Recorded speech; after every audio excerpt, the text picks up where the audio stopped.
మాజీ ఎమ్మెల్యే పిన్నెల్లి రామకృష్ణారెడ్డికి ఊర. AP high court bail.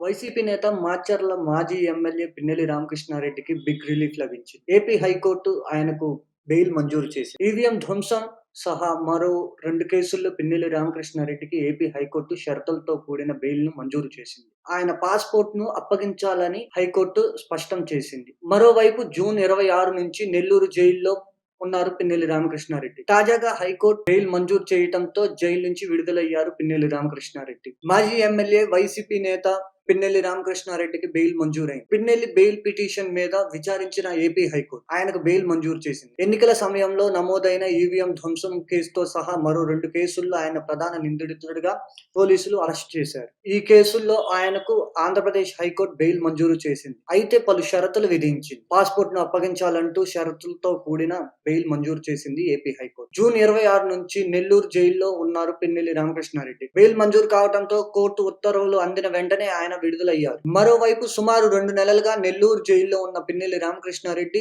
జిల్లా కోర్టులోనూ నెల్లూరు జైల్లో ఉన్న పిన్నెల్లి రామకృష్ణారెడ్డి జిల్లా కోర్టులోనూ 1-2 సార్లు బెయిల్ పిటిషన్లు దాఖలు చేశారు. అయితే జిల్లా కోర్టును వాటిని కొట్టేసింది. 2024 సార్వత్రిక ఎన్నికల సమయంలో మాచర్ల అసెంబ్లీ నియోజకవర్గం నుంచి వైసీపీ తరపున బరిలో నిలిచారు పిన్నెల్లి రామకృష్ణారెడ్డి. అయితే పోలింగ్ సందర్భంగా పాలవాయి గేట్ లోని సమీప పోలింగ్ కేంద్రంలోకి ప్రవేశించారు పిన్నెల్లి రామకృష్ణారెడ్డి. ఈవీఎం ధ్వంసం చేశారని పిన్నెల్లి రామకృష్ణారెడ్డి మీద ఆరోపణలు ఉన్నాయి. దీనికి సంబంధించిన వీడియో కూడా సోషల్ మీడియాలో తెగ చక్కర్లు కొట్టింది. అలాగే టీడీపీ తరపున ఏజెంట్ గా ఉన్న నంబూరు శేషగిరిరావు అనే వ్యక్తి పైన దాడి చేశారనే ఆరోపణలు ఉన్నాయి. వీటితో పాటుగా కారంపూడి సీఐ నారాయణ స్వామిపై దాడి చేశారనే ఆరోపణలు వచ్చాయి.